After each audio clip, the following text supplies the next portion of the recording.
hurry up, Brian. I don't want to miss the movie trivia slides before the movie. Peter, those questions are the easiest, most pandering things in the world. Oh, Tim Honks, Forrest Gump, I win. Tim Honks. Oh? Ah, good. It's starting. Yeah, that's what you say. I can never figure out when the hell the studio logos end and the actual movie begins. All right, let's see what you got, Fox. Oh, I bet that's a sea monster. Oh, that's not the movie. That's... yeah, I think I heard of them. Here we go. Movie! Well, now that seems intentionally misleading. All right, someone's coming to town. Oh, for crying out loud. Oh, all right, period movie. Oh, not a period movie.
الأخبار العاجلة التي تظهر على شاشتنا والمتعلقة بالتطورات على الجبهة الشمالية في إسرائيل. القناة 13 الإسرائيلية تنقل عن بنيامين نتنياهو.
Come on, hurry up, Brian. I don't want to miss the movie trivia slides before the movie.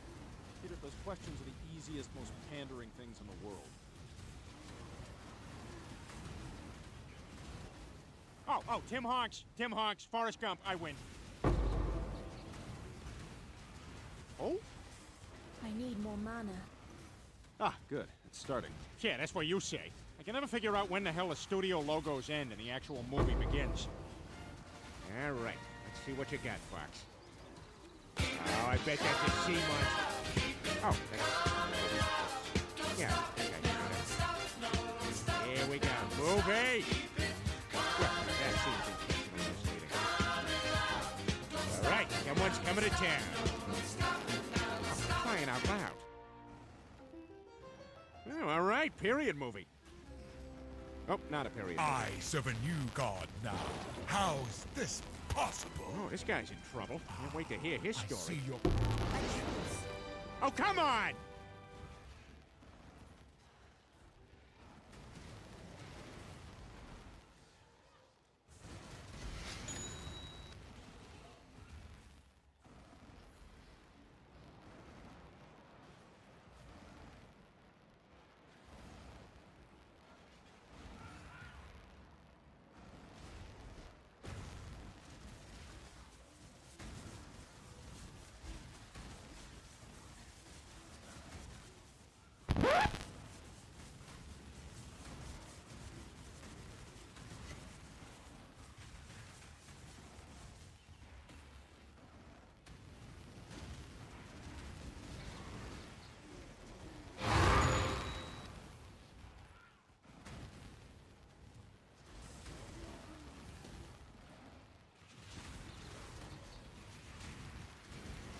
More meddling in my marvelous machinations. So you big spooky Leave the mask on. I don't care who he is. I'm sorry. Fun's over, Brian Rot.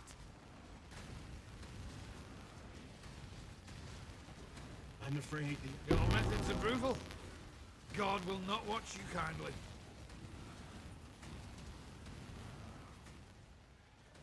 Your methods are brutal. You remind me why... All right, then. Listen close.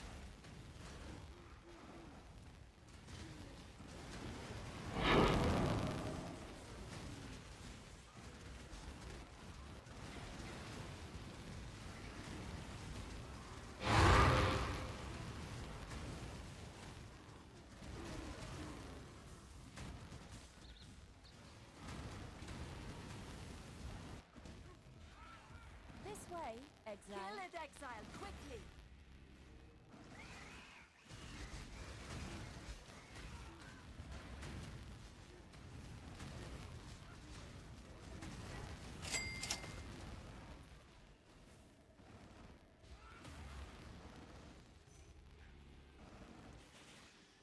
I need more mana.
need more mana.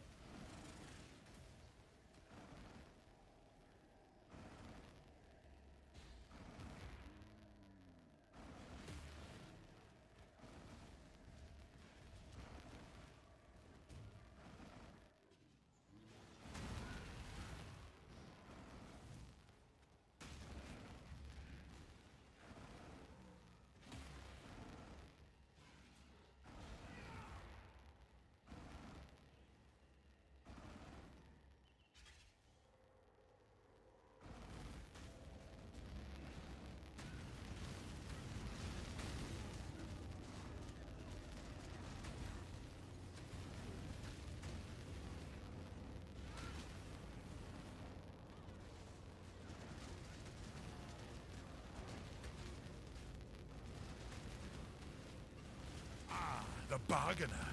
Let steel taste General Gravisius! more deals, Exile.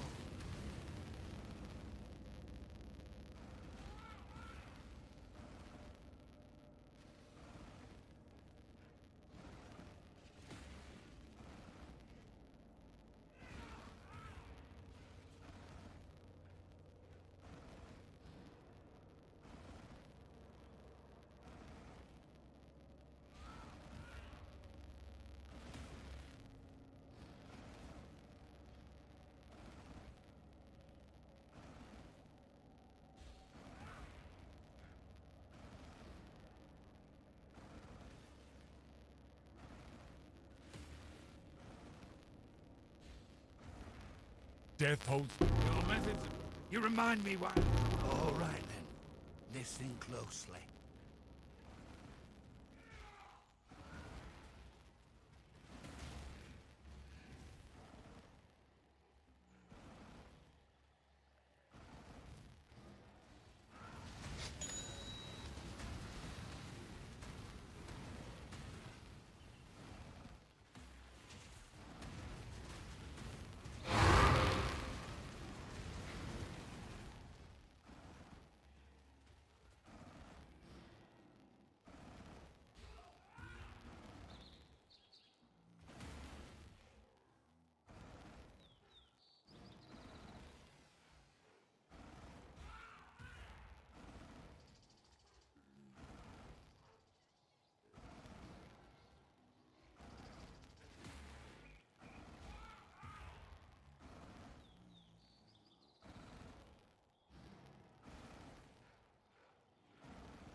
need more mana.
Thanks to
I need more mana.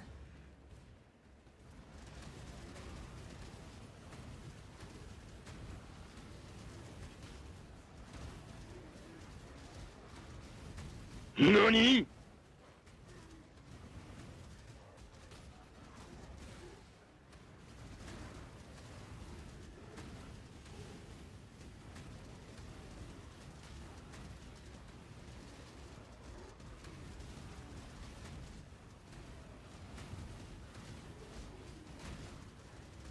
I like it better this way.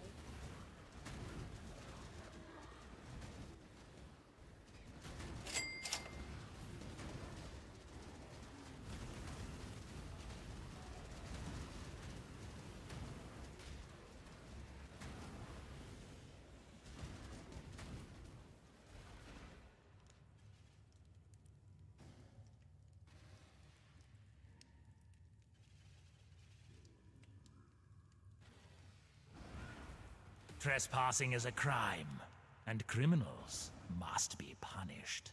Witness, you shouldn't even be here. This shouldn't be allowed.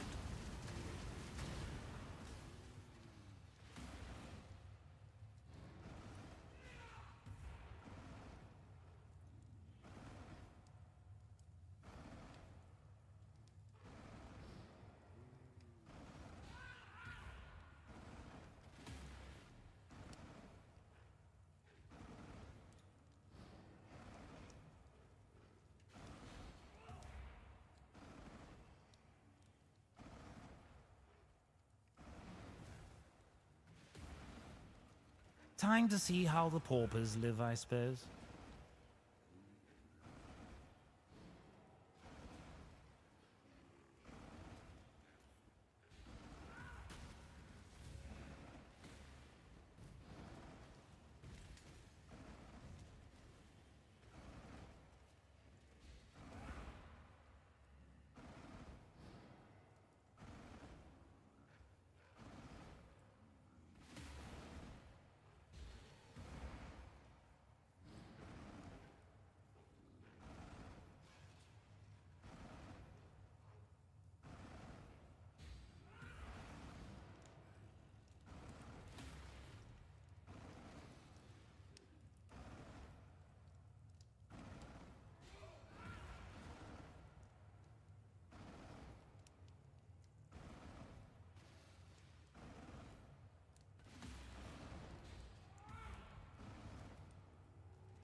Oh, Hail, Godslayer.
Blessings.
more mana.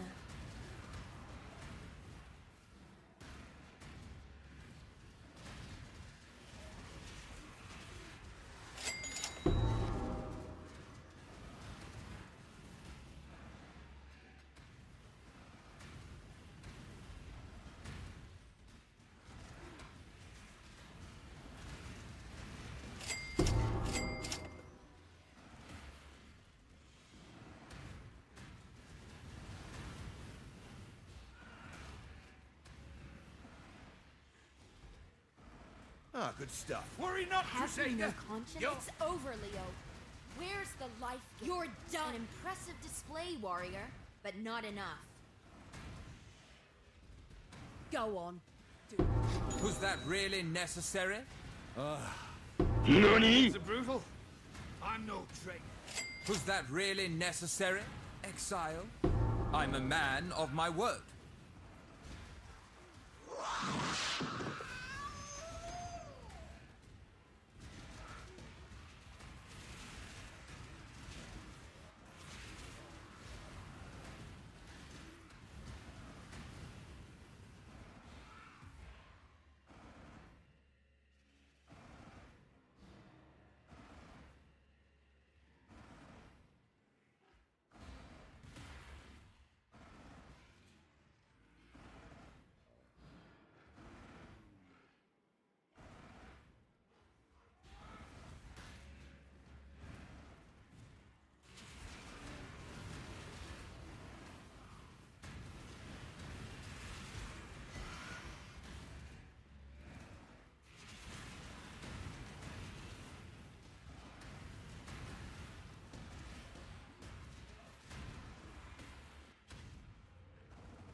Has failure taught you nothing, General? You are no thing of God.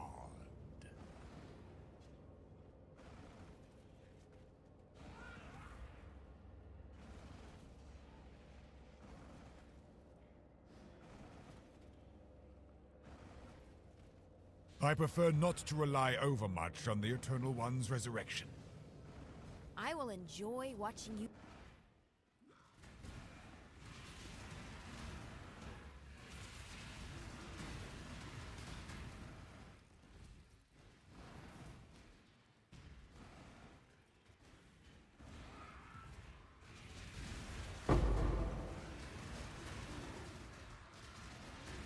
In the dirt, worm.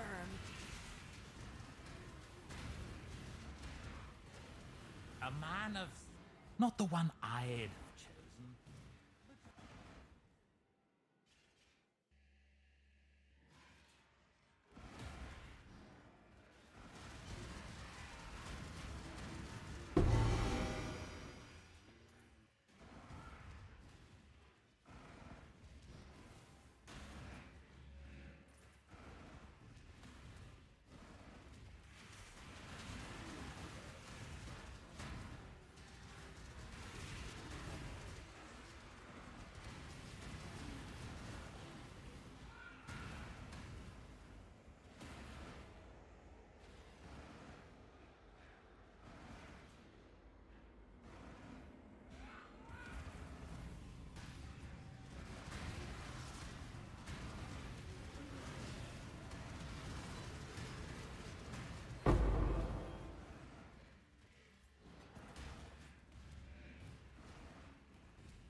I need more mana.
thanks to your...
The problem is too many things fit because she's a very underdeveloped character.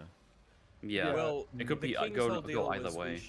We should hold to the old traditions and be nice to elves so that our island doesn't get consumed by a tsunami. And that's him. That is the king. That's essentially all that he is. So, yeah. But like Aarion then ends up essentially doing the opposite, and my read on that scene was that when you touch the Palantir, you see a vision of the flooding of Numenor, because we also find out later in the series that for a very long period of time, that is the only thing the Palantir has shown. It's just whoever uses it, you just see that Numenor gets flooded. So if she walks up to the Palantir and touches it and sees, and it doesn't throw her across the room, because that's definitely not something that Palantir do in Rings of Power. And she sees the vision of Numenor getting flooded. She then works out that the reason why Miriel took her army, or took the Numenorean army that didn't exist to Middle-earth, is because she has a crystal ball that says that Numenor will flood. And she makes the connection that that is why she did it. That's not an intuitive connection. Does anyone entertain the idea that the Palantir is broken and it's repeated a scene over and over again on the DVD that's scratched? It's like a broken record. They need to get like one of these things that just scrapes off the first layer of the Palantir, like a DVD. Yeah. Like one of these things. I had repeat like... on. Oh, goddamn. I think they actually say in season 1 that it is broken, because Palantir don't show you visions of the future. That's not what they do. Except for this one. And I think there is actually a line in season 1 saying that this Palantir is different, but nobody stops to ask whether different means it's definitely still working, or whether different means it's fucked, and you really should be paying it no attention whatsoever. But then the king doesn't tell you until episode 8 that he's an unreliable narrator, so the entire prophecy is balked anyway. And then the queen, who makes the decision to go to war based on... Well, no, she doesn't want to do that because the Palantir tells her one thing, then some blossom falls from a tree, and she says, well, that must supersede, I guess, the Palantir, because that's how... fuck it, I don't know, that's how it works for some reason. So, like, blossom falls from tree, override Palantir, go to war, but Palantir shows Numenor dies if you follow the elf. But Palantir might be broken, and the king is mad. They should have a bunch more of them, right? Because they bring 7 from here to Middle-earth later. I think it's 8 in total. Yeah, so could the Valar just show up and tell us what we need to do? No, dude, even better than that. You just get like a fucking y'all are real. A union worker or a trade worker to be like, there's your problem. It's not properly plugged in, you see. It's all fucking frayed. The wires. Let me sort that out for you. He's a good old habit. There's 7 according to Lord of the Rings fandom, at least. It's a known bug with Palantir version 12.4. That just won't seem Wrong very area. When fair. was the last time you They're updated your Palantir? They're basically fucking, smartphones, right? They're basically like telephones. See, when you was switched gonna- your Wi-Fi network, like you didn't the- put in a yeah. new password. That's why it's gone I to like shit. the idea that he comes in on a horse that's got like a little, he's got pack like of a tools. sign on him. Yeah, and he's just got a little sign advertising the guy's like little business. Yeah. He's just like, yep, this is my life, just traveling the world, fixing One of the only Palantirs." guys who can fix Palantirs left, Yeah. It's my family business. Yeah, it keeps me busy. It's exciting. It's fun. It's You'd be rewarding. surprised I how get many to meet break. lots of It's people, crazy. Travel the world. When they called him, they were like, "Oh, instruments. Palantir is playing the same scene over and over." Yes, we get that all the Yeah. time. Don't Dynamic take it too destruction of seriously. your home. I sure hope you haven't made any crazy decisions based on looking at this thing literally. No doing that, all right? Shows the entire civilization fucking drowning. He's like, "That's terrible." Totally temporary though. I can get that fixed right up for you. Don't worry. But we don't know the password to the Palantir. It's like, oh, he's an old guy. It's probably like 1, 2, 3, 4. Have you checked underneath Oh, there? you'll find out. Have you tried You'll find that you have password? access to this in different channels. There's really great television on lately. Give it a look. See what He you like. looks- well, the I people in recommend this Breaking universe, Bad. It's a really good show. Very interesting. when all of these people look into the Palantir, they just see Peter Jackson's Lord of the Rings, and it drives them mad. They're like, they can't fathom that this could be the Lord of the Rings, and so it drives them insane. They go nuts. They'll work. A guy makes him a remote. He's like, "You don't have to touch it anymore. You just press the buttons. But don't press them too hard, or you'll stick on a seat." You get my pride. blood. This one's going to hurt, isn't it? 3-year guarantee. It's a universal remote, so if you got another Palantir nearby, it might turn on. As he's leaving, there's a civil war, and he's like, if you're "Oh, across the jeez." room. I think I was too late. All right, come on, my horsey, let's get out of here. Gotta go sort out something in Mordor. Yeah. See, that would be the Just best if he turns up to see Mordor. Sauron or Adar and fixes their Palantir. It's like, Mist "Oh, invader." here's your problem." They really want to kill him, but like, "Fuck, you are so valuable." He's like, "That's how you stay alive in the world." A fair trade. Palantir showed the destruction of the Southlands, but that actually happened. Yeah, that realization where he sees that scene on repeat, he's like, "Oh, this isn't broken. This is just gonna happen." Yeah, sorry, you might guys. want to move. By the way, who's Wild Drag? He seems evil. Some Keep an kind eye of on hero him. in these parts. Yeah, make sure that he's okay. Make sure he's safe. Make sure he's all right. Bit of a dick, but good worker. Good worker. Yeah, he loves what he does. Yeah. Also, I like the idea. Like now that I heard like the lore stuff from you guys, that they apparently sail west to Valinor. I just like the idea that they all of a sudden do that, and all people in Valinor like, "Fuck did we do? We haven't talked in like 1,000 years. Why are you coming towards us?" You zap and just die. Basically, the first foot they set on Valinor, they all fucking instantly die and no sinks to the sea. That's just. Dude, I want to see that. That sounds hilarious. All the elves are like, Yeah. I think that's also the moment at which the Earth becomes round. It's a Yes. flat Earth until that point, and then No, that's the gods the get thinking- so that's- pissed off that, that's- or is that the first stage one? Yeah, that's the thinking of Balerion. This is the part where Valinor gets like disconnected from the entire world, and you can only get there through like some magical boost means. That's insane. The lore is So, yeah. crazy. The lore sounds really crazy. So Valinor gets removed from the globe basically, and gets put like on its own plane. Well, because in season 1, it seemed like that was maybe already the case. Because Yeah, you I had was about to say that. Yeah, you had that like It's, quarterly. similar. Oh. But I that also- should not be a thing yet. I really like that basically the writers seem to just repeatedly be using like in-universe narrative devices to place ideas in the characters' heads. Because they're doing that, they've decided that that's what the Palantir does, Win back and your they've decided pride. that that's what the rings do. By the way, it should also be mentioned, part of the like deal with Numenor is men aren't allowed to sail as far west, so they have to like see the shore of Numenor at all times if they sail west. So they can't like go that far at all to the west. That's why the thing with the boat sailing past Numenor in the first episode doesn't make any fucking sense. Yeah. They're never allowed to leave shore basically. It's just funny with the show. No matter which direction you look at, it's just a bunch of nonsense. Do you want to do anything in the lore? No, because some elf bullshit or whatever, some god said you can't do something, or else you'll get zapped. No, I have a line here that could explain it a little bit. We could. No, go away. Oh, okay. Back to the funeral. Oh, joy! I love funerals. Do you know yes. what Funeral. people have called the late Funeral. so and so? Well, what? Say it again. It's a funeral. Do you know why they would refer to like Tar Palantir? Do you know they would call him like the late Tar Palantir? Why someone, if they die, they're referred to the late so and so? Because they didn't turn Because up. they will never show up on time again. True, they're dead. No. So, Muriel, she's here with Farazan. They arrive at the funeral. She's still blind. She can't see anything.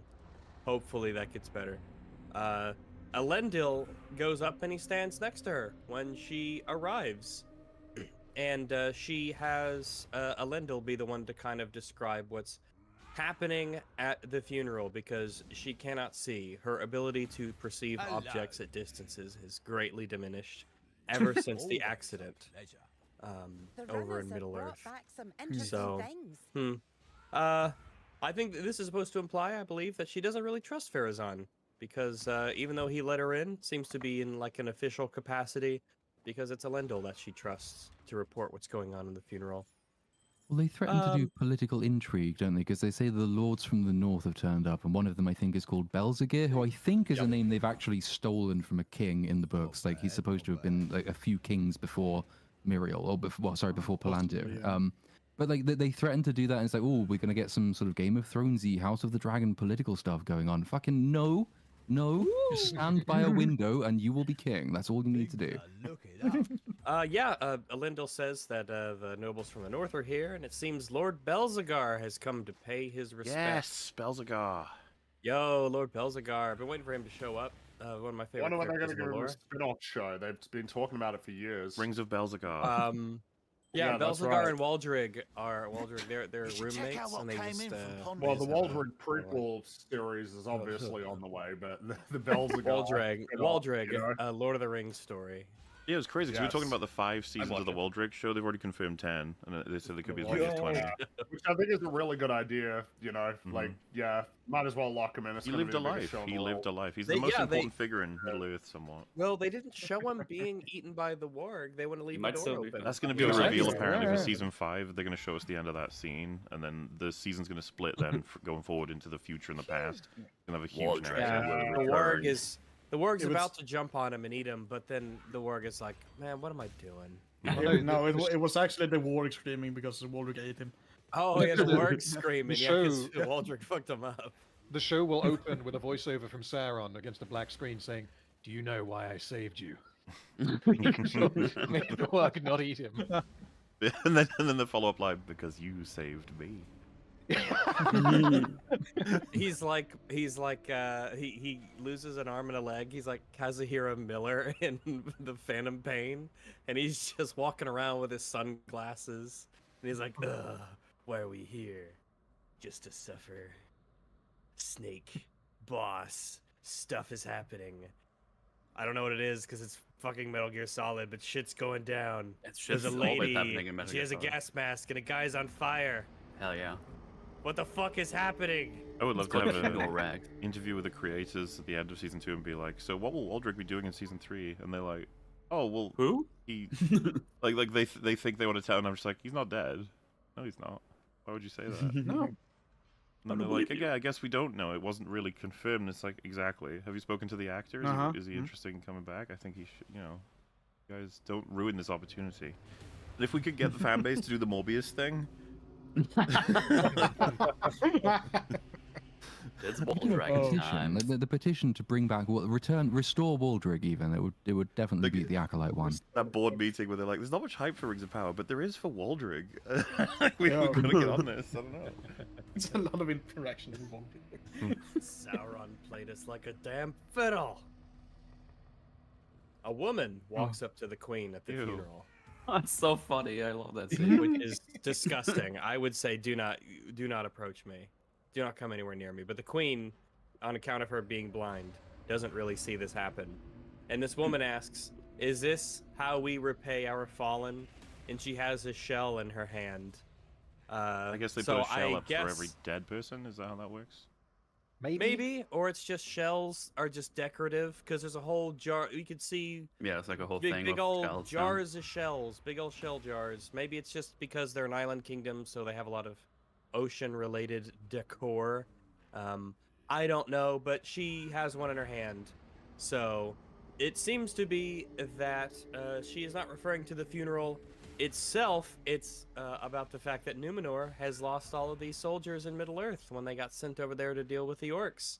Yeah, and a lot of people probably have a lot of questions about what the fuck that was. Well, okay, because we see Elendil putting one down, and I guess his daughter is like, "You didn't even say that was for Isildur. You won't even say that." That's probably what she's talking about. So I guess one shell equals one person you're mourning because they have died, and they're all over the king's coffin thing. So I thought it was more like just like a cultural thing they do to anyone who dies. like in Hot D, lighting a candle per whoever person. Like everyone who, everyone. No, yeah, I know what you mean. I thought it would be more like just whoever many people come to your funeral, like everyone puts like a shell on your thing. Could be that as well. I'm not really matter of respect. That's what I thought. Well, the reason why I wanted to just kind of clear that up, if possible, is because that lady's really mad, and I'm not sure I understand really why. I don't understand what they understand. Yeah, what's the story? Who told who what? Because okay, so you're a lady, right? You're gonna be Shell Lady. But also, it's hilarious that she goes up to the blind woman, holds out a shell, and says, "Is this how we repair a fallen?" That's fucking hilarious. You're gonna have to be more specific. I can't see. Now that we've established this lady's a dick, all right? If you are her, if you're a random Numenorian, life is just carrying on. Things are great. We got our shells, we got our guilds, and there's no elves. And then all of a sudden, there is an elf. Apparently, this Elendil guy has picked up an elf randomly floating around in the ocean, brought her back to Numenor because he says the sea's always right, but you're not supposed to bring elves to Numenor. That's treason. Let her but it's drown. okay. He Let gets her away drown. with it. I guess it's whatever. He gets, maybe it's just like an old thing, whatever, but he gets away with it.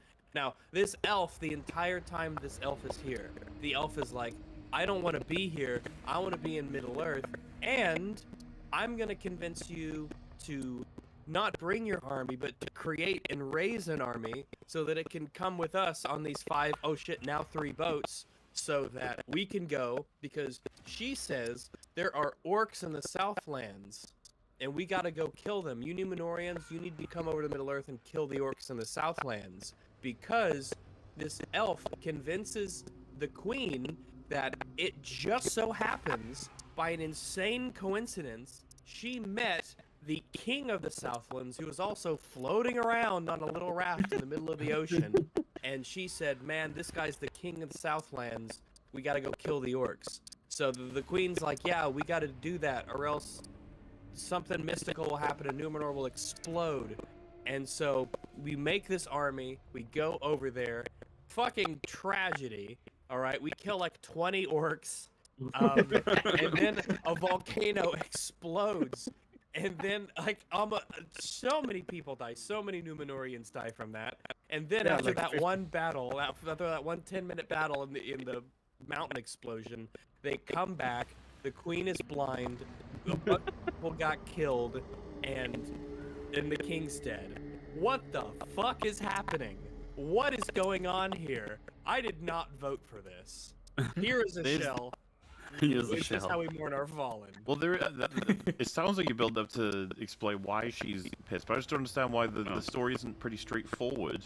We went there, we did save them, it was going great until an old man stuck a key in a fucking thing and a dam opened up.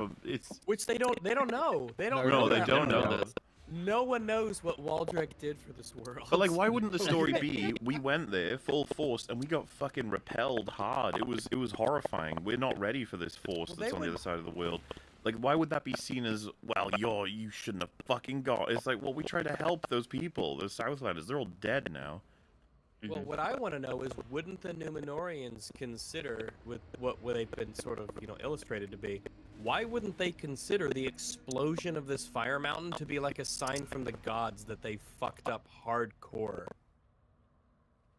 They don't know anything about Waldreg and the sword, and we need a Green Council anything. Scene with a bunch of people who have different perspectives in Numenor. One, like Elendil, who can be like, this is what happened, and it's pretty reasonable, and it's just, unfortunate.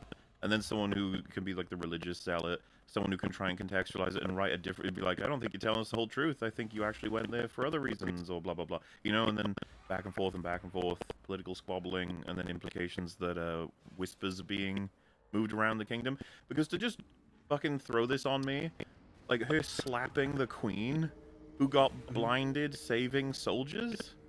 Yeah. Are you kidding me? Look, At a funeral? Saving soldiers from a place that she put them in, which will be the point of confusion. But like, the problem is that they don't have a figurehead for the other points of view because they, for some inexplicable reason, decided that they would have Pharazôn support the war in season 1. So they don't have anyone who can sort of stand and give the case against what happened, which will make all of this understandable, because the good people and the bad people both think that that was the right thing to do, which is just a really bizarre writing choice. Why would you have that? You didn't need to do that. Like, Pharazôn could be convinced to go back later, but don't have him effectively taking away the conflict, because you kind of need the conflict to understand why people in this situation are pissed off with the queen. You could make it more. You could make it interesting that there's just a newer character, but obviously we would want to put them way earlier, set them up. But let's say there was like a political sort of guy who's getting in the way and getting everyone to blah blah, and then we get the scene that you realize he's working for Pharazôn, he's getting paid by him, he doesn't actually believe in any Lord of it. Belzegar, we have the character, but they're not using. Well. Exactly. Yeah. It's not interesting, it's just confusing to me. I'm like, oh, I guess the whole play... This is the thing, whenever they have a scene in Numenor and they just... It's like the writer being like, this is the situation now. And I'm like, oh, okay. That's the situation now. Very well, if you say so. She says that she lost her son, right? So that's the moment. No, but that's... She's so mad. This is what I mean. It's so weird, because this is the king's funeral. Imagine going to someone else's funeral and being like, how come you're not mourning my son? Yeah. Because you're an asshole, lady. No, but you guys aren't women, you don't understand. Not true. Have you never gone to someone's funeral and slapped their child? I do that all the time. Yes, It's fantastic. Absolutely. There's that, but there's also just... I want to know... about your dad's. Do they actually...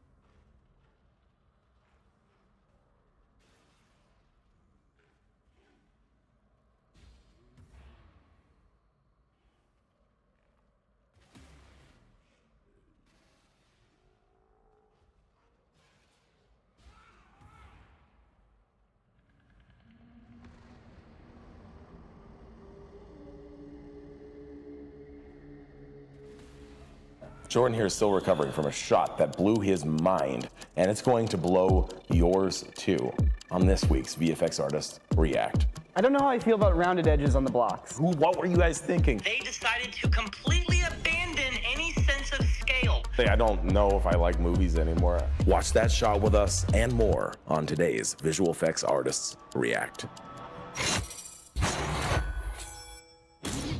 You guys want to get torqued? Excuse me? The badass motorcycle movie from 2004. And this is the Y2K bike, I take it? I guess. This is the world's fastest motorcycle. I know that spot. That's the Nerf Team Fortress Bridge / Gravity Gun Bridge. Whoa. But now it's really long in 3D, and those buildings definitely aren't at the end of the bridge. Oh, I wonder who sponsored this. It's hard. Framed for it. It's hard. This is the hardest brand integration I've ever seen in a movie. But not even, that's like actor placement. The product is the shot there. You want some of this, bitch? Oh, I thought you never asked. Oh. Yeah, Mountain Dew's the extreme soda. Oh. This is wild. Torqued on Mountain Dew. Again, dude, back to Side Mountain Dew, back to Pepsi. Yeah. Now you know where they are. It's helping establish the geometry of the scene. This location's down the street. It's been in a ton of movies. It's been in a bunch of corridor videos. It's maybe like the length of one football field, maybe slightly less. Oh, bike switch. Whoa. Oh, just in time. Back to Mountain Dew. They almost hit the sign. This is like a 90s film, a peak 90s film that came out in 2004. Yeah, that's because Torque was directed by Joseph Kahn, who is the world-renowned music video director of like all the early 2000s hit music videos. He did them all. This part's pretty crazy. Yeah, this part is very crazy. This whole thing is crazy. Look how fast This is insane. What am I even watching? Of course, you gotta get that shot in there. Of course. She's got a Mountain Dew tattoo. It's like, okay. Yeah. Oh, the rearview mirror to cars crashing. The fire's chasing him. The fire's chasing him up his fuel line. He's going so fast. This is just chaos. Yeah, it's funny. Dude, he can't slow down. Oh, right through the truck. Sorry, it's so funny. It's like with the chicks, their fight is extreme, and they're like, but when guys fight on motorcycles, it's like this. Yeah. It's like Yeah, they're playing over a night. It's 1,000 miles an hour, plus they have got guns. Yeah. I think the fire's gonna jump in the air also. It just follows him up. Oh, dude, oh! Boom. Dude, but a sick explosion all of a sudden. Fantastic. Oh, the guy in fire comes out of it and almost gets run over by a bus. Oh! So dumb. I feel like that scene should have ended with a shot of him sliding for 2 blocks. 2 blocks, he's just going, still shooting. That's kind of the part that took me out of it. So guys, so fellas, how do you think they did this? Yeah, there's not a lot else to say. I mean, obviously they're doing a ton of green screens, a lot of 3D models, and that's basically about it. It's so animated like crazily and fast to the point where like it stops being photoreal and becomes like, it's a little bit like pixelation, like classic pixelation. Like, you guys know Tetsuo the Iron Man? This is Tetsuo the Iron Man. It was like pretty groundbreaking for its time. It's basically just like an insane cinematographer shooting his whole movie stop motion style. Oh, wow. And like he has real scenes, but like he wanted to do like crazy like transformations and like fight scenes, and he's like, the only way I can do the effect is to do it frame by frame. You can see the resemblance though to Torque 2004. Yeah. Like, honestly though, truly. No, I can follow this one better. Torque opening scene? You know they're going to open and close strong. Scene. You know they're going to open strong. Oh god, this is Fast and the Furious. This is what hooks you. Yeah. Oh no. Oh, this is going to be a short opening scene. Family. Metaphor. Juxtaposition. Juxtaposition, actually, specifically, that's what it was. Dude, those CGI ass wheels. Do you see the CGI rims? No. No, to make the cars look like they're burning up and Compton's spinning wheels. Woo! Wee! Woo! My voice. No, it's perfect, Sam. It's perfect. Wow! Dude, his bike is so fast. Oh, they won't let him through? Yeah, that's what I do on the highway. It's like, guys, we're racing. I don't like lane splitters. Bro, we're racing. Do not. You don't get to go faster than us. So he's going to go slower. Only to go faster. Through the brain? Go through that brain, dude. Out that noggin. Do they do the... Nah. Oh, out the eye. Wait, out the exhaust? I don't even know whose eye that was. Was it the eye or the exhaust? It was very unclear. It's only, it's not a true hog connection. It's up to your interpretation. Wait, who's racing who now? Where are we? Just having a freaking aneurysm. Oh, he's right there still, okay. Oh, he's gonna go over him. Oh, just through him, I guess. So fast they can't even react, and they both die. True. Oh, and he gets a flat tire and says, cars suck. Cars suck! Yeah, cars suck, Mom. Hey guys, don't forget to...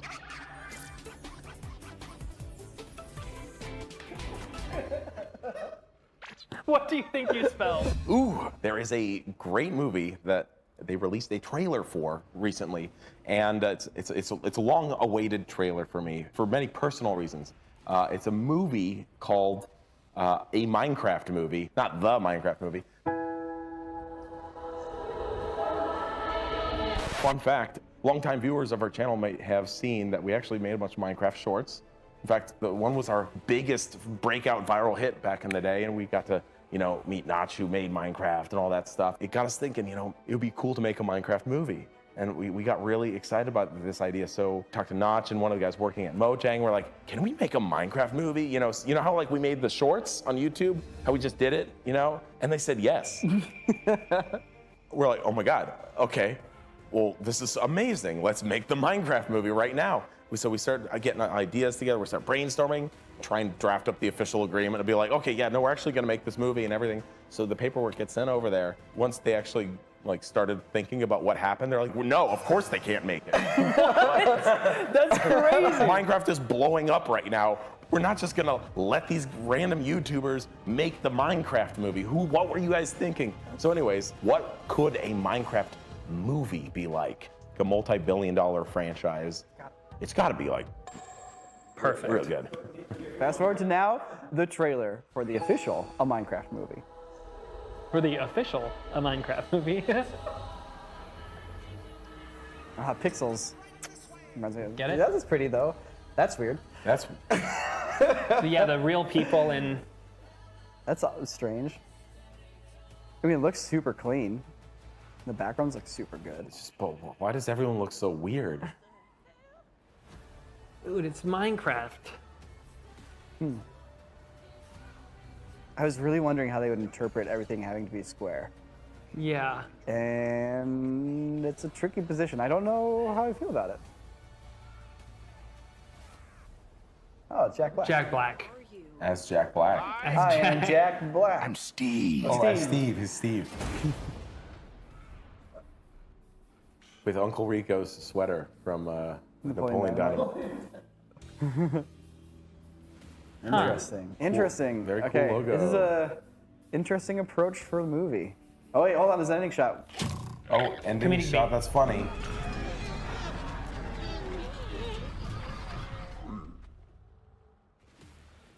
Kind of feels like a mobile game ad. It does, yes. 100% Clash of Clans. That's the guy who comes down on the top and goes, this is a game. This is a real game. This is a real movie.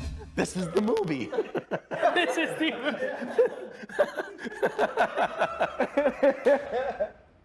He literally is that guy. I can't believe it. He literally is that. But that's the thing. We need Jack Black saying that at the end. This is the real movie. I love it. Don't you hate when Don't you hate when the movie's not the movie? This is the real movie.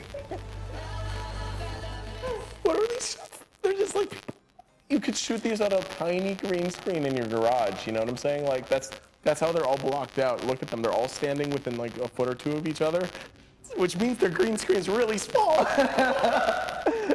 I'm definitely getting the green screen shooting vibe. Like everybody's in a group, standing together. They never move anywhere. There's never the camera is never moving through like foliage. There's never stuff in the foreground that's part of the set. I know. Anyone's like, hey, would it be cool if I stood on this like block over here? It's like, no, just stand on the green screen. Stand on the ground. Come on, that's the next word. Like a little tighter. Hey, get off that. Get off that. Your arm, if you go that way, that's where the green screen ends. So, yeah. You're hanging over the wall. Yeah, tighten it up. I know you're all walking into this world for the first time, but make sure you all stick together. Yeah. The blocks. I'm seeing a lot of rounded, beveled edges. This is the trap of any Minecraft movie. What do you do with the blocks, right? So the game uses blocks because it's using voxels and has to stay simple. When you're high fidelity, and like these shots are beautiful of the environment, but when you're high fidelity, why are the blocks still there?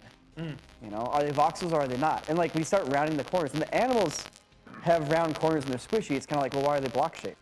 He's got square bones, I guess. Is blocks just the theme now of Minecraft? Is it just like an aesthetic thing of the world, which starts to get kind of arbitrary? And that's like, to me, that's what it starts to feel like a mobile game ad, where it's like, oh, everything has a brand. Everything has a brand. Everything has blocks. It's like, yeah, but in the game, it was a block because that's just how the game had to function. You may have noticed, but the scale of the blocks here in this are all over the place. Yeah, it's inconsistent. They are inconsistent. I don't know if that's a bad thing yet. Don't know if it's a bad thing. But Ren just spent like the past month and a half working on a video about the scale of Minecraft and the blocks in Minecraft. Yeah. And he's actually on vacation right now, but this trailer just dropped. And I think I'm calling him. You gotta bring him into this. Let me clip your mic on. You guys are watching the Minecraft trailer while I'm on vacation? They decided to completely abandon any sense of scale in this movie. What does scale mean anymore? looking at those little block edges here in this picture, maybe you can't see it. That wolf, there's like a 6-inch block ledge, there's like a 1-foot block ledge. Brendan, how big are Minecraft blocks? In Minecraft, this is according to canon of the game and everything, one block is exactly 1 meter wide. 1 meter tall, 1 meter long. It's a cubic meter. And that means that, especially if you go to the end of the trailer, right after the Jack Black reveal, look at the size of those blocks. If those blocks are 1 meter long, they are almost 3 meters tall. That makes these people like freaking, like 9 feet tall. Yeah, those blocks look like they're maybe 1.5 to 2 feet per edge, not 3 feet per edge. Yeah, exactly. But here's the thing though, that's how Minecraft feels. Blocks don't feel as large as they should be. They feel about as large as they are in the trailer. That's an interesting point, yeah. I am making a video talking about how big the blocks in Minecraft are and how big the world of Minecraft really is. It's a fun video. I think that's dropping tomorrow, if I'm not mistaken. Yeah. But I guess if you are a website subscriber, you can go watch that video right now. It is out. Yeah. Go check it out. Oh, not. This is also just a teaser. A lot of these shots, as always, are probably not finished. Honestly, though, I don't have any problem with the VFX. And everyone's like, if you don't like it, it's not made for you. It's like, no, sorry. I like Minecraft, too. It's totally, it should be made for me, too. Yeah. Come on. Minecraft movie, or are you buying a ticket to Snow White? Where are you going? Oh my gosh. The fork in the road. Which one are you going to? I'm just going to say I don't know if I like movies anymore. You know clone effects, like the classic, like split screen, you know, one person one side, one person on the other. I've heard of them. Scope. You know, I wanted to film a scene with actors, but I only have myself kind of situation. I think we all start with that one. So they made a whole movie based on that premise in the 90s called Multiplicity, starring Michael Keaton. Oh. It's kind of funny. On the day we're filming this, Michael Keaton finally was like, I'm done with a stage name. Really? My real name is Michael Douglas. Yes, that's his real name. And so he's now going to be credited as Michael Keaton Douglas. When you got 3 first names to choose from, you just friggin' mix and match. That's complex shit. Okay, so first off, you took your first name. Yep. Scooted that right. That's Watch out, middle name. You're back in front now. Last name, we're good. You can head out. Yeah, you've done your. Who am I? Just trying to. What's my name? Piece it back together. Actors already have an identity crisis. This just adds to it. Like, where did I begin? What are you doing? You can't smoke in my house. Yeah. So they made a bunch of clones so that like they could help share the load, you know, take some work off your shoulders, deal with watching the kids and that kind of stuff. Smoke. What the hell for? What's to you? What's to me? I spent $1,000 to quit. Remember? Ooh. Here we go. A little smoke in the face. Look at this. Michael Keaton, baby.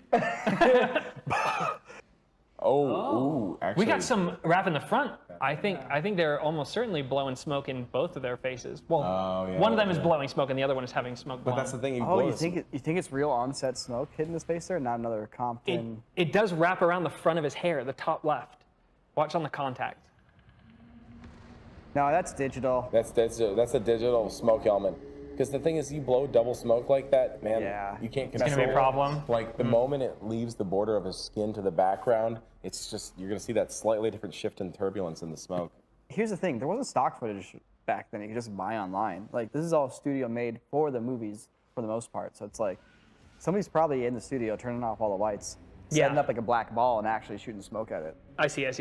Think about how quickly the smoke dissipates in general in this. Are those like ultra fast dissipating cigarettes? Yes. Like for film use? Specifically for clone scenes? It says that on the box. Yeah. Specifically for clone scenes.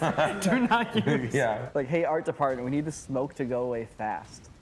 And I don't really get the vibe that this is green screen. I'm not really getting any sense of like green spill really contaminating the shots. And some of these shots could be green screen. Like, you could just set up a temporary little green box or panel right behind Michael Keaton there, keep all the lighting of the set the same. It'd probably look pretty good. And in fact, like back in the day when we had to do green screen shots for our YouTube channel, early on, the most convincing shots that would blow people's minds were shots that we just get on location and just pop up a green screen behind it, because the lighting's perfect. Exactly, there's no recreation necessary. You have a perfect one for one right there. Yeah, and that's always the hardest part about green screen matching, is like getting your light on set to match what's going on in the background. The volumes kind of solve that, but not 100%. Yeah. Yeah, but the thing too with this stuff, it's like, I mean, also you do have a little wiggle room in these types of shots. You don't have to have a perfect edge on him. You know, you can have it out like an inch or something like that, or a little bit out, because it's the same background as a static shot. This has that clone aesthetic, and I'm here for it. Yeah. I will say the edge, the roto edge between red shirt Michael Keaton and buttoned up Michael Keaton, that's one very clean edge. Yeah, it is. All right, this is their biggest moment here. Oh, look at that. Just ripping that cup so hard. That's great. Did you talk to Lauren? Don't move it an inch. I love it. Movies like this are basically just like a magic show. You know? Like the entire thing is just setting up different tricks. The story doesn't really matter. Oh, man. Check that out. Is he going to take it? Oh, he's going to touch that. Ooh. Oh, he's going to touch that with that switch. Take it quick, dude. You got to freaking... Just get in there and snatch that cup right off the table. Just a natural snatching motion. It's like, Oh yeah, well, how did we do this? Did you know the Coke execs were behind the monitor going, yeah, come on. People are gonna be talking about this. Cola? All right, labels out, boys. Labels out, boys. It's showtime. Let's go back to the first one. There's two different techniques happening here. Yeah, because his hand is over it as the Coke is pouring in. And you have the transparency of the Coke and the shading of the hand. There's something there shading the cola, right?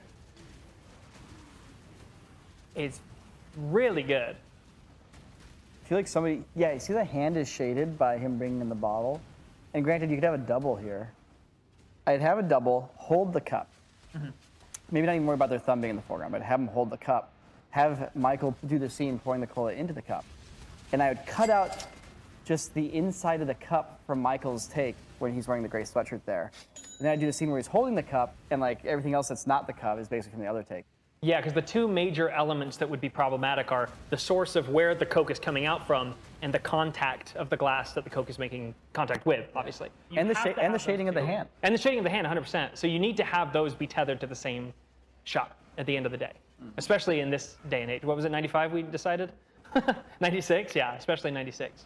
And really, what do? You mount that glass down to that table so it doesn't move an inch. Because again, like another person's hand refracted through glass, you wouldn't pick up on at all. Oh yeah. Oh, I just saw a slip. There it is. Yeah. Yep. So that's what it is then. Nico, I think you're right. Yeah, that's a tricky way. That's kind of a tricky way to do it. It seems like. It's a very flawless shot, but you can feel the constraints. And there's this one. Boop. That one's the easy one. Yeah, that's the old quick swap. That's the ezy one. Yeah. You just got to yoink it 20% faster than average. Did you notice how flat the Coke was? Wait, no. I just noticed You're that. right. There's no like foam using the whatsoever. flattest Coke. The flattest Coke. Because I was thinking about that. They did that specifically for the continuity. Yes. Because they pour that in there and then bubbles start going up. It's going to be a little unpredictable with like how high the foam is when you're also moving the cup. So they make it flat. So that way, there's a little. It's easier to hide that inconsistency of when it's grabbed and moved. This proves how good of an actor Michael really is, though, because he acts like that's so refreshing. Gosh, I love clone effects. We talk about visual effects a lot on this channel, but have you ever found yourself actually wanting to make them? Excuse me, boys. You see, over the last year, I've been working to enable you to do just that by creating an approachable and achievable beginner's course to the most powerful visual effects software in the world, Houdini. It's the software I use for everything I create here at Corridor, and I want you to be able to use it too. I'll take you from your very first click in the software into topics of modeling, animation, lighting, rendering, and all the way into creating so many incredibly cool projects and simulations, it'll make your head spin. I'll personally guide you through it all, and no previous experience is required. This is a personal project I've been pouring myself into, and my friends here at Corridor were nice enough to let me tell you all about it. So, if you've been looking for an opportunity to enter the world of visual effects, expand your skills, or honestly just create, the door to join is now open. Just head on over to doublejumpacademy.com/Jordan, or click the link in the description down below. And who knows, maybe one day we'll be reacting to your visual effects. Hope to see you there. Anyway, let's get you back to React. Oh, it's warm back here. It's not often we do music videos because of the frequent copyright strikes. So this next segment, it's an exclusive on CorridorDigital.com. I do not want to get a copyright strike for this. This music video was recommended to us in the comments, and I watched it. And it is out there. It is super cool, and I'm really into it. Let's take a look.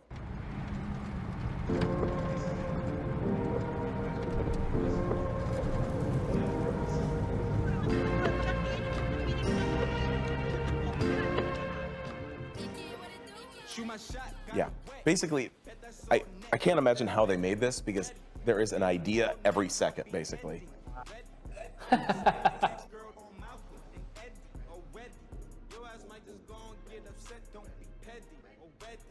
Oh my goodness. Wow. This is so intense. Oh,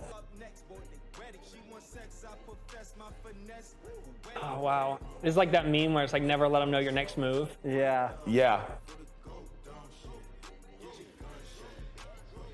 They're doing such a good job being like so selective in what they show and when. Oh, wow. Dolphin. Yeah. That's so fun, and they barely show it. Oh, whoa. I know, it's like, what is going on?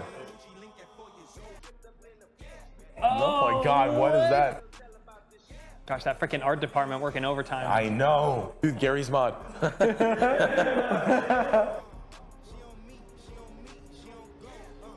What was that? I don't even know what I'm looking at anymore.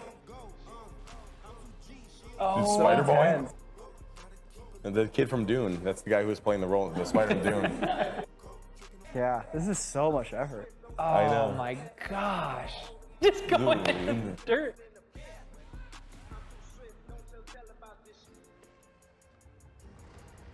Oh my gosh.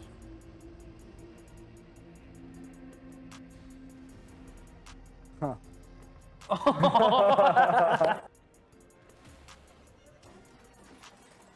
Oh my goodness. This is like a live action cool 3D world. Have you ever seen cool 3D world? It'd be crazy shooting a music video in a country that's actively being invaded by Russia. Was this shot in Ukraine? Yeah. Oh, that's what, I thought it was Ukrainian director. No, shot in Ukraine. Oh, shot in Ukraine. Yeah. Oh my gosh. They're doing an idea every second, and there's a lot of visual effects going into it. You know, I think probably a lot of shot stitches. Like it looks like they're single takes, but they're definitely stitching things constantly throughout this. Yeah, it's like it's really hard to tell when they're hiding things. That side of the room, like, are things changing? Oh, there's like a monkey. There's a monkey. I didn't even see him. There's a monkey. It's constant Easter eggs. I think it's like each one of these gigs is basically like a day of work, whether it's visual effects or like art department. Like each one of these takes some time just to have them go over and over and over and over and over is crazy.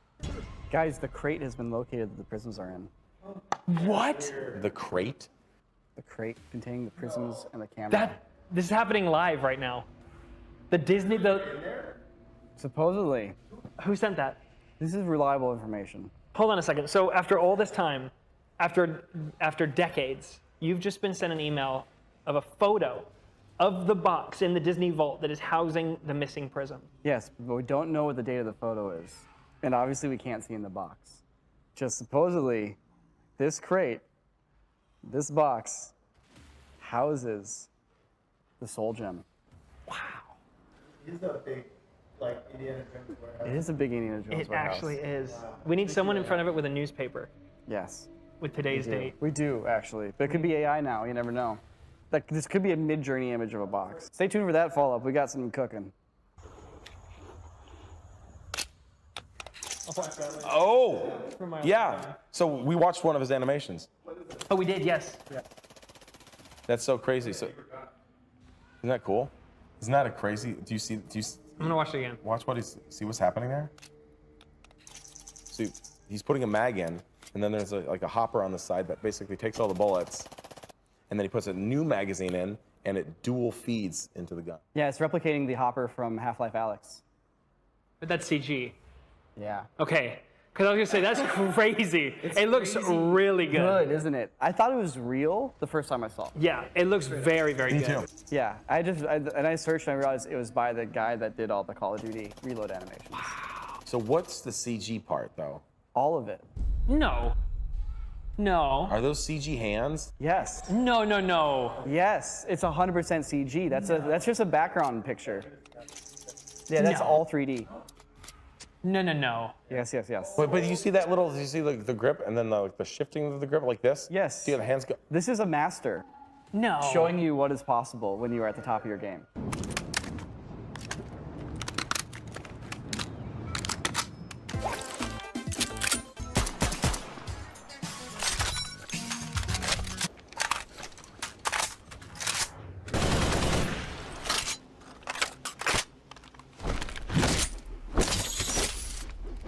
That skin shading, though. Yeah. What are we talking about? What are we talking about? What are we talking about? What are we... Are we sure? 100%. I did see the hair stretch. I saw the wrist. I could see the wrist stretch, and I could see that the hair is a texture and not hair. I just saw that happen on the wrist there. Hold on a second. I want to see. Okay, are we sure? 100% sure. This is Michelangelo showing you how well he can sculpt marble.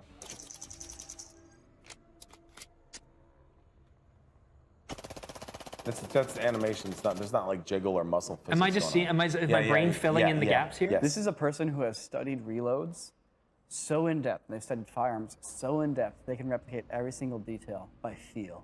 But even the thumb fix, like he sets up and then he like fixes his thumb back over the left hand. Yeah. It's the best. But the rendering, like the way he got the skin to look, is so good. It's like a little shiny, and then you see that nice little pink edge on the shadow. It's a perfect skin shader. You see that perfect skin shader on the shadow on the left. You see that little pink line there. I can't. And just to feel the gun shooting, kicking the hand back. And... So, okay. Yeah, we reached it. We reached photoreal CGI. It actually happened on this episode. Because this is overwhelming, Nico, and this was an addition. You just came up with this one on the spot, and this is one of the greatest things I've ever seen. Wait. Is that because it's not? Wait just a the second. attention. He did it. This is hard for me right now. It's 100% animated. He's done it. Hyper did it. The Glock Hopper shot officially on the Hall of Fame. Can't wait to do the awards. When the streamies have their VFX, Best VFX award, it should go to this guy. The thumb, I guess, Yeah. a little. Yeah, you're right on the nail there a little, but I mean, shoot. This is incredible. I love how when the gun locks empty, he reacts against it because he's been pushing against how the gun kicks the whole time with the bullets. And so when it goes empty, he overcompensates in that last push. He tries to hold the gun there. It almost makes me wonder if he was shooting a real fully auto Glock and recorded it and then basically roto-animated over it. Because I mean, I don't doubt his animating skills at all. There's just so many micro movements and fixes that, again, like a true master of motion who understands how the body works and handles guns and reloads, I can totally believe that being a thing, is blowing my mind a little bit because I haven't seen, I mean, he bridged a serious gap in what I've seen in terms of quality. I mean, we've seen it over and over again on the show. The thing that makes things look photoreal is the motion. You can get away with janky rendering. You can get away with a lot as long as the motion looks good. And this person specializes in gun reloads, guns, and hands. Mm-hmm. That's it. That's his domain. This person does the reload animations for Call of Duty. Yeah. You know, it's like, I mean, there's nothing to say. It's a perfect shot. What does this mean for us? I saw a shot of a guy shooting a Glock, and it wasn't real, but I wanted it to be. He should be on the Hall of Fame, though. How crazy that it just like something that we are watching on YouTube Shorts just joined the VFX Hall of Fame. You can do it too. Believe. Anything is possible. So good. Oh my gosh. So good. It's so good. How you doing, Jordan? It's just a lot. It's a lot. Prepare yourself. It'll be okay. Things change starting today. That's helping. This is comforting. Yeah. It's a little weird, but I kind of like it. What do you use for gel? It's got a nice like light hold. I don't actually think I heard what he said. I'll leave you guys. I said, what do you use for hair gel? It has a nice Oh, light I hold. thought you said this is what they do in jail. I said this is what they do in jail. It's a light hold. I was like, what the heck? What does that mean? This is what they do in jail. It's a light hold. As I'm just crying. Bye, everybody. Bye, everybody. Thanks for watching this beautiful episode. Can't wait to see you next week. Hey, don't forget Ren's video coming out tomorrow. Check it out on this channel.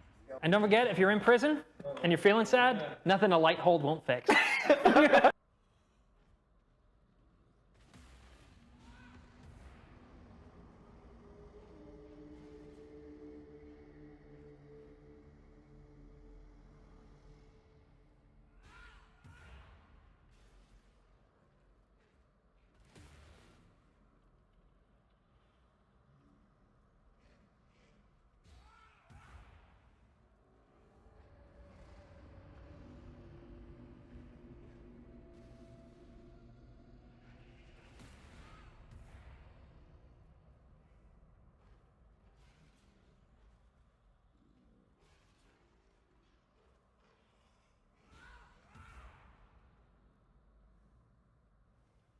For him, and it could damage him significantly in his running for.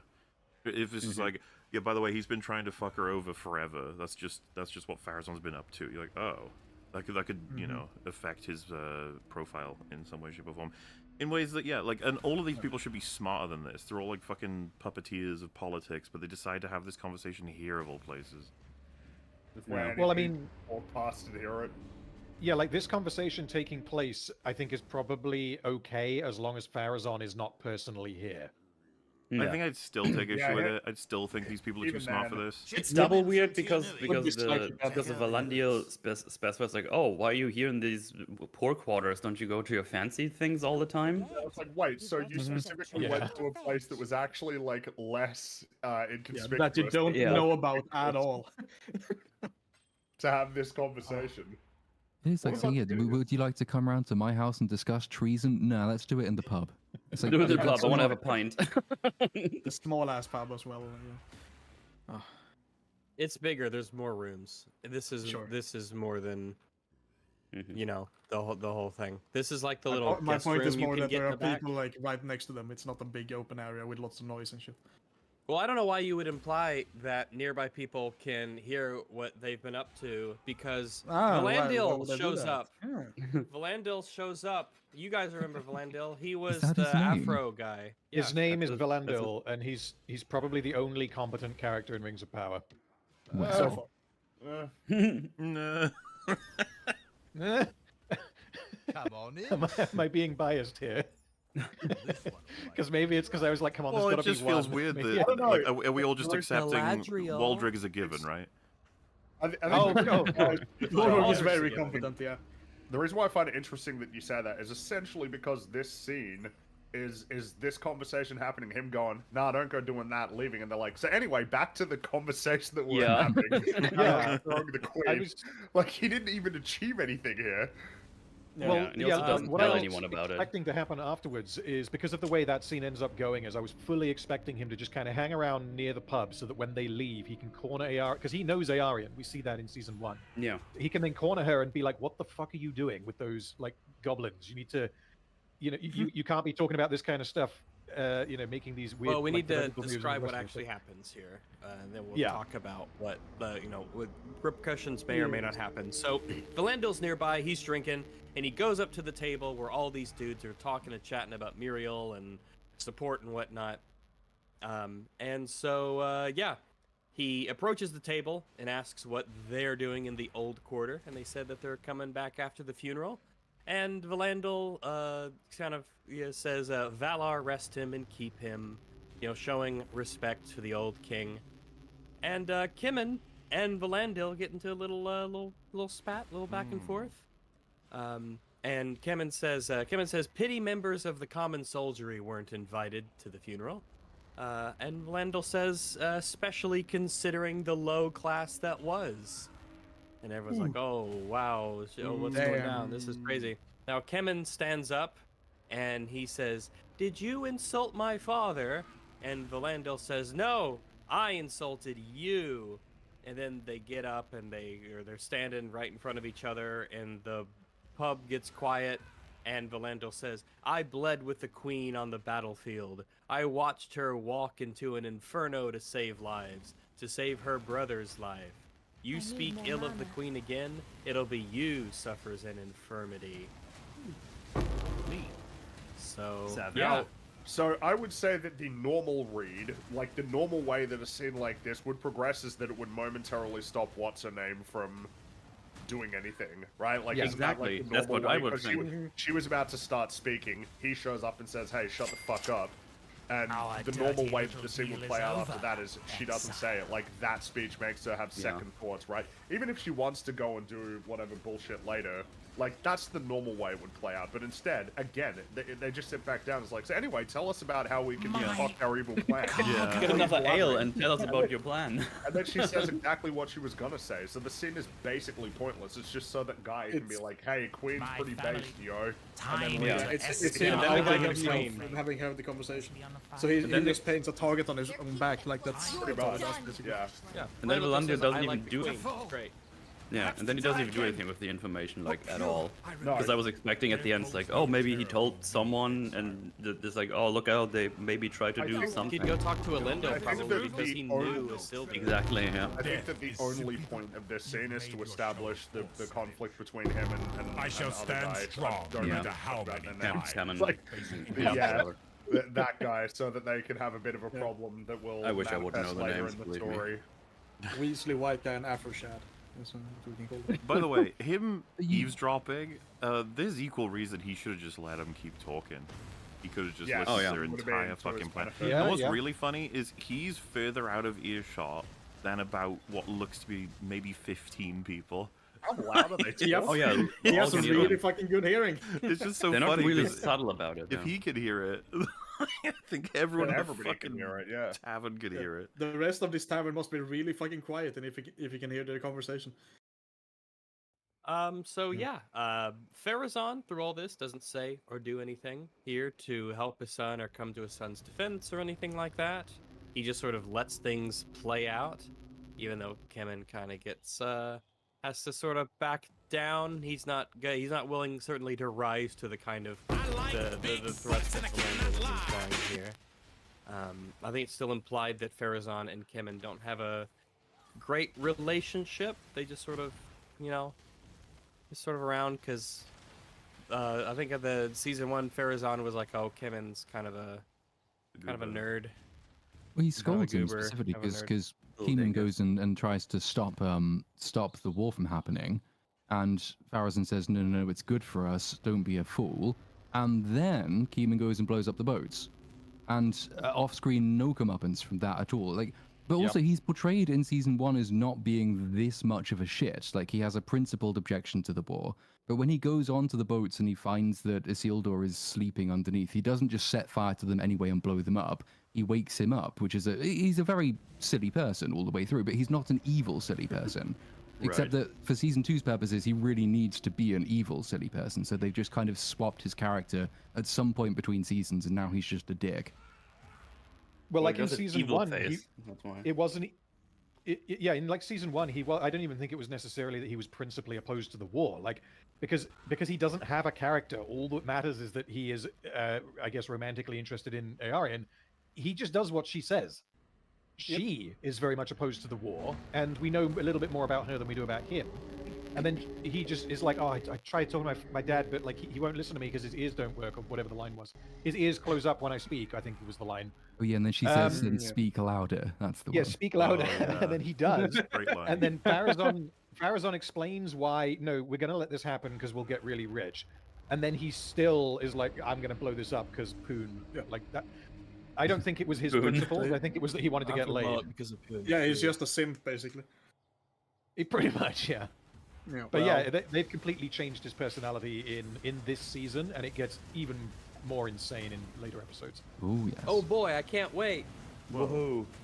So, Aerion sounds that she says, Oh, what? You okay? I lost the ability to Think of speak. Waldreg, get back on track, you'll be fine. Oh my god, Waldreg. Oh, sweet Waldreg, guide my My path. boy.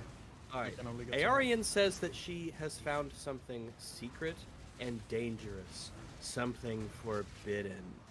And yeah, they show Muriel is seen discovering the Palantir is gone. And I think it's implied that Aerion has stolen the Palantir from the King's Tower, which is weird because I don't know when this could have happened. Because it's in season 1. Well, she must have done it immediately when the king told her, which is bullshit Well- because before she does that, she yells for guards. Yeah. But I guess they Season never 1. arrive. Season 1, she's like, "Oh no, guards, you need to come and help the king. He's choking or doing the old stuff or whatever." And she's able to go to the secret room. I assume use the Palantir, and then Possibly, maybe. conceal it from the king, and then leave with it, all before and without the guards knowing that she took the Palantir, or if the guards even know about the Palantir, and the fact that there's a big secret chamber here. And we don't also know what Aerion thinks about the king's warning. We don't get what her perspective is on him being like, "Oh shit, we're gonna die."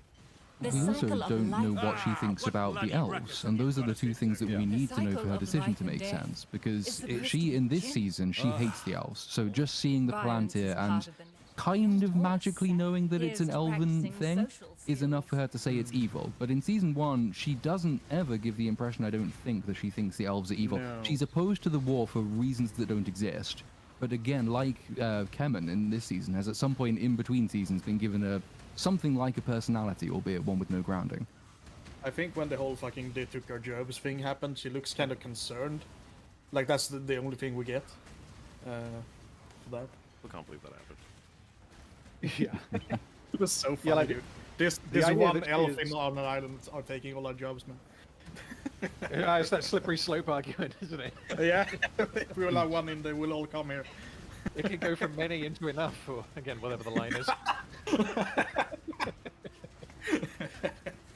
Yeah, like we never really know why Arian is doing any of what she's doing, and part of it's because the show just doesn't let any characters finish their conversations. Because in season 1, she's having fun painting the king or making a statue or whatever it is that she's doing, and then the king says like crazy bullshit to her and opens the door, and then she goes up there, but we don't know exactly why she, what does she think about this? Because he says, you must go, because he thinks that she's Muriel at this point in time, and he says like, you must go quickly, but don't look for too long. It's all very vague. I'm a crazy person, and I'm going to be crazy in exactly the right way to let the story happen kind of dialogue. But then the flashback that we get at the beginning of this episode is there is still time to save our city or something, which I don't believe ever actually was spoken in season 1. So at that point in time, when she goes up to have a look at the Palantir, I think we're supposed to be thinking, well, okay, she is wanting to help the king because she's doing what he's saying and she's having a look at the Palantir. She'd be like, oh, okay, I understand kind of why you're doing what you're doing or why Muriel's doing what she's doing. But then in this episode, she's like, yeah, I got a magic elf stone. I'm going to help your political opponent now. Because the king absolutely will not have wanted her to take the Palantir. Oh, no, yeah. So, I mean, maybe she put it down her shirt and was like, I'm pregnant now, bye. That's what... Innocently pregnant. I have always had 3 boobs, did you not notice?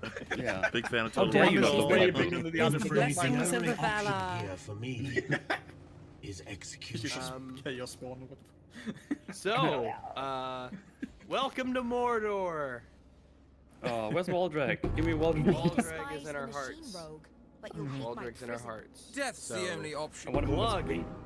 Yay, Glug. Good old Glug. Death holds My no favorite. terror from my me. favorite orc. What a way. Glug is talking about preparations Even an for ignoramus like fighting yourself. with Adar. He says the preparations wise are decision. nearly complete, Lord Father, and this is oh, what a great scene, guys! What a great scene. Glug says that he doesn't want to fight, that they're safe in Mordor. He says, you said Sauron. You said that Sauron was dead. We should leave him that way.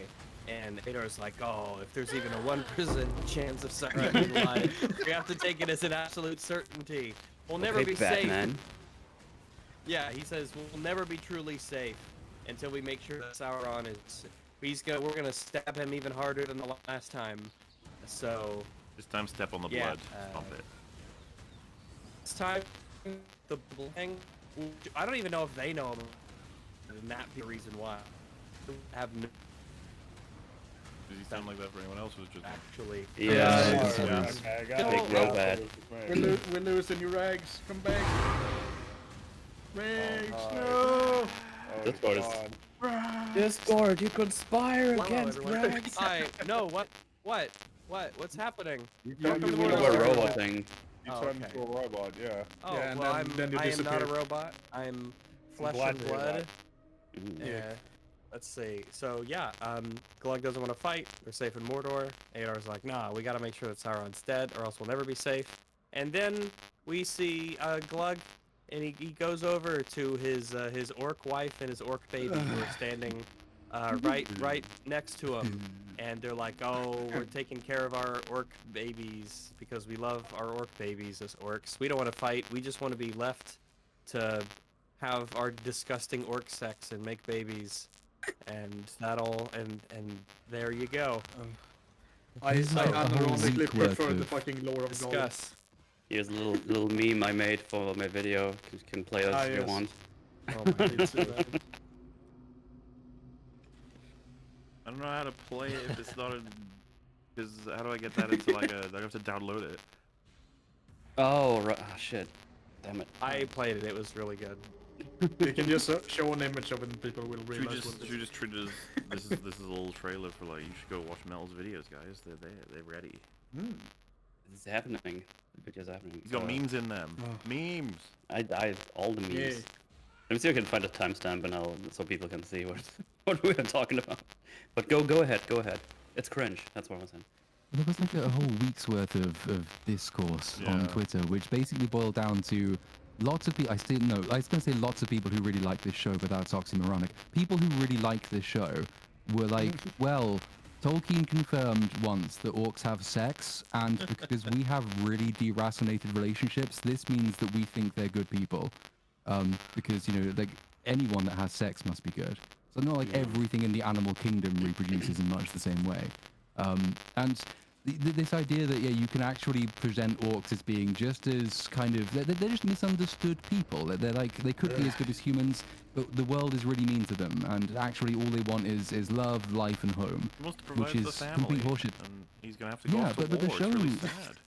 He's going to get killed, and Even he's the going to show tragic music doesn't playing. take this seriously. We're about to get a comedic beat where Mike Ehrmantroll comes in and he has like an orc's head in his hand, and they drop it for comedy. And Adam doesn't care. I guess Adam doesn't give a fuck about the children dying, apparently. Like, no. Yeah, like, the problem that I have with this is it's just... Oh, who did we lose? Rags. Uh-oh. Oh, well. I mean... Go ahead. Yeah, like, shall I wait for Rags, or how do we want to... Well, I don't know what else we can say about this that hasn't been said by the whole world over and over again. This is hilarious cringe. It is some of the most concentrated. Pretty much, yeah.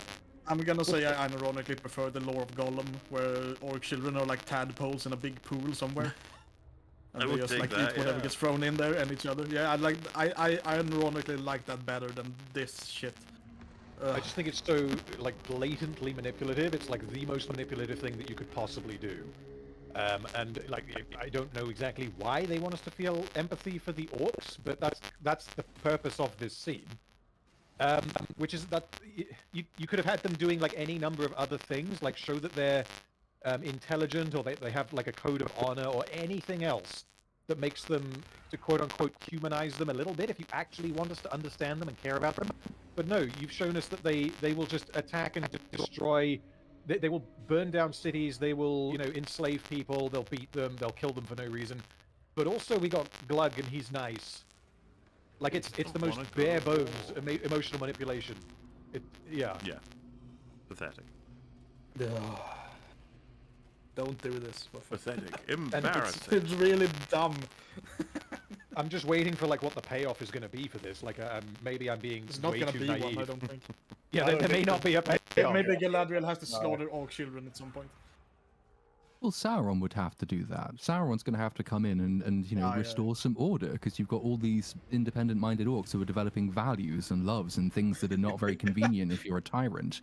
Like, he's going to have to get rid of them all and like replace them with some more subservient orcs, because that's what orcs are. There's many different versions of orc backstory. Tolkien himself went through several, because Tolkien, being a very staunch believing Catholic, didn't like this idea that he'd accidentally, well, not accidentally, but he had created a race of people who seemed so bad that they were completely beyond redemption, which is kind of a heresy if you are a Catholic. You're not supposed to believe that anyone is beyond redemption.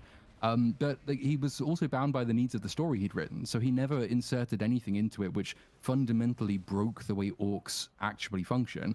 And many of like the later essays where he was evolving his thoughts and coming up with different ideas for the backstories of the orcs, some of them were designed in a bid to take away the redemptive question by effectively denying orcs any semblance of free will. So orcs would be described as like ant-like. When Sauron isn't around to control them, they sort of spiral out of control. They have no centralized direction, but they have no centralized will either. So there are all kinds of really interesting things you could do with this premise, given that Sauron isn't around, to make the orcs seem more distinctive and less just like the unthinking, villainous automatons. But turning them into loving creatures with values is probably the worst thing you could do. It's a little 9 to 5 orc family, as they are. So cute. So anyway, I guess we move on to Mike Ehrmantroll, as you mentioned. I provided the meme if you want to still show it. Let me see here. You can do the YouTube format, right? I think chat will enjoy it. That's why I uploaded it real quick on its own. Only if they've seen Smiley Friends, which they should have, and if they haven't, they dead to us. I feel like enough people have seen it. I don't really want this. Nice and simple, very good. Yeah.